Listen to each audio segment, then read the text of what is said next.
En el vídeo de hoy hablaremos sobre el salario masónico. Etimológica y masónicamente hablando, la palabra salario deriva de la palabra sal.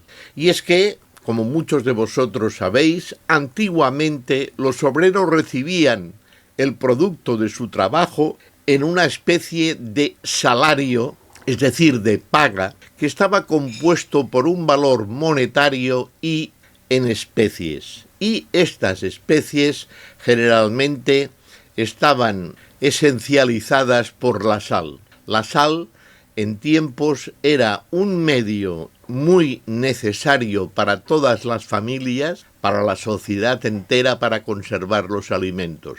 No habían los frigoríficos que tenemos en la actualidad.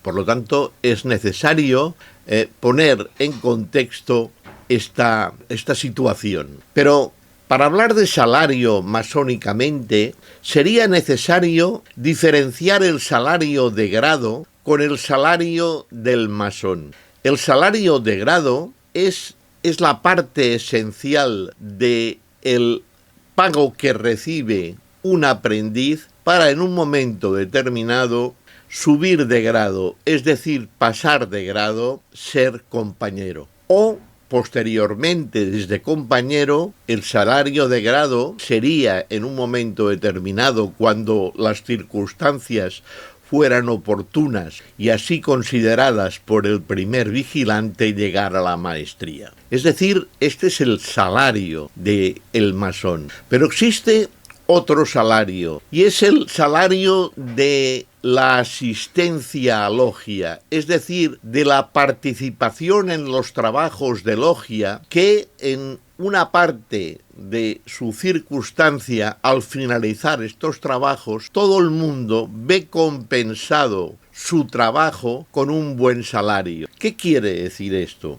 Pues simbólicamente quiere decir que en un momento determinado nos encontramos bien pagados porque salimos con egrégora y hemos aprovechado la tenida. En realidad se trata de un salario espiritual. Nuestro salario proviene, como hemos dicho, de dos lados, y al pasar de grado al otro se considera un producto de nuestro esfuerzo en el cumplimiento con los requisitos de grado y de la orden. Somos merecedores de un ascenso de grado, como decía, por haber cumplido con lo que se nos ha exigido. El aprendiz que en un momento determinado llega a la ceremonia de pase de grado, también denominada aumento de salario, recibe el pago por su trabajo. ¿Y cuál es su trabajo en logia? Pues aprender todo lo que pone en sus manos el segundo vigilante. El verdadero salario, que muchas veces no es percibido ni valorado por quienes lo reciben, es justamente el salario del masón. Ese salario que en realidad está compuesto por el conocimiento o la sabiduría que adquirimos, como os he dicho, en las tenidas, y con los aportes que hacemos todos y recibimos en ella. Por lo tanto, este concepto tiene que estar bien entendido. Pero esta diferenciación de conceptos del salario no quiere decir que cuando se le da el pase de grado al compañero, éste tampoco haya recibido algo. Claro que lo ha recibido. Independientemente de los conocimientos, ha aprendido, como su circunstancia le circunscribía de aprendiz, a llenarse de conocimiento, del conocimiento que gradualmente se le daba, para llegar a la alquimia del paso de grado, es decir, a la alquimia del conocimiento, a la alquimia de aquella sal justa que se le da simbólicamente e iniciáticamente por el trabajo que ha realizado. Por lo tanto, esto es muy importante y al mismo tiempo no es nuevo. Sencillamente la masonería, y muy especialmente la masonería operativo desde tiempos ha trabajado en este aspecto y en estas funciones cuando se trata de el recibir el salario oportuno. Y así lo tenemos en unos textos, los cuales os invito a ver y a releerlos, de los canteros de Bolonia de 1248. Allí ya queda reflejada la función del salario y de los requisitos que se merece la persona que tiene que haber objetivado, que tiene que haber llegado a estos participios. Complementando esta función de subsistencia material y siendo jerárquicamente superior a ella, el salario también simboliza una recepción, como os he dicho, espiritual. Y esto es muy importante, porque evidentemente el templo de la verdad, de la ciencia y de la razón se ve compensado con la ayuda de cada hermano con las aportaciones que hacen las tenidas después de escuchar las planchas que en un momento determinado se leen, o de los conceptos a aprender por parte del primer vigilante y del segundo vigilante. Entonces también hay que tener en cuenta que los aprendices que tienen que estar ocupados en el desbaste de la piedra tosca reciben el salario en la columna B. En la construcción del templo de Salomón ya se hacía y evidentemente está descrito. Estamos entrando rápidamente en estos temas sin profundizar. Por lo tanto, de ahí viene la palabra aumento de salario, pedir el aumento de salario y así sucesivamente. Tenemos que tener en cuenta que estos 3 grados que integran la masonería simbólica o azul es el concepto básico y principal de la obra masónica y por lo tanto esta circunstancia tiene que quedar muy clara. En los rituales ya se dice, y en los mementos de grado también, que existe una pregunta sustancial. Y esta pregunta es: ¿en qué se traduce el salario del masón?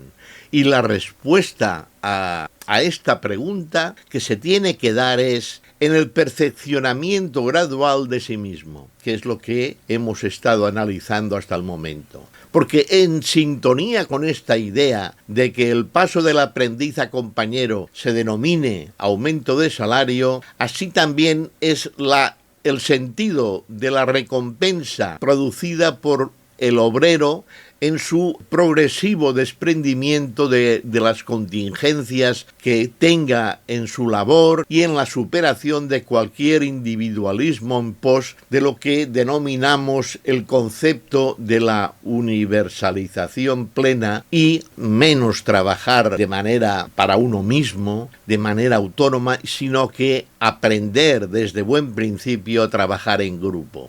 También tenemos que en los manuscritos de Regius, en los artículos del arte de la geometría, según Euclides, hay un artículo, me parece que es el 6º, que ordena que el aprendiz gane menos que sus compañeros, que son perfectos. En aquellos momentos hay que tener en cuenta que el grado de maestro era el que podíamos decir que cumplía el compañero. En diversos puntos hace falta saber que el cambio que tenía que producirse, tenía que ser en un momento determinado en que se consiguiera ya que el salario creciera por parte del aprendiz. Y en este caso era que había superado, había mejorado las esperanzas que se tenían en él. Si exploramos un poco también en esta cuestión del concepto de salario, tenemos que en las constituciones de Anderson, o los landmarks, que como sabéis fueron en 1723, el numeral 5 del reglamento de la corporación nos dice que el maestro debe emprender los trabajos del propietario en las condiciones más justas y equitativas y emplear lo que a éste pertenezca como si se tratase de sus propios bienes y no dar a cada aprendiz o compañero más salario que el que realmente merezca.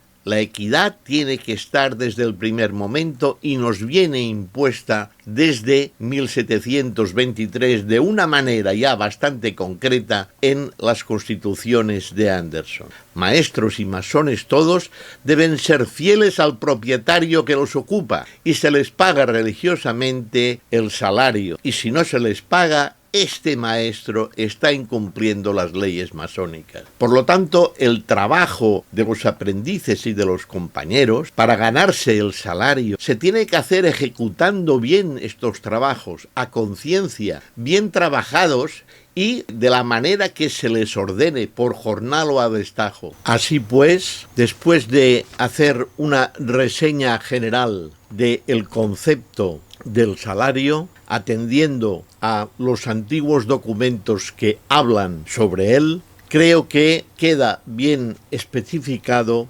este concepto, que es muy importante. El salario es un concepto muy importante en masonería. Por último, reseñar y hacer constar que en el rito escocés antiguo y aceptado, el mismo rito también acude a reseñar y a recordarnos la función principal, primordial del salario. Y es cuando, al final de la tenida, el venerable maestro se dirige al primer vigilante y le pregunta si los trabajadores, si los obreros están contentos o no. Lo demás ya sabemos cómo responde el primer vigilante y los obreros. Espero que esta reseña sobre el salario y estas reflexiones acerca del mismo os hayan gustado. Y, como siempre, muchas gracias por ver este vídeo.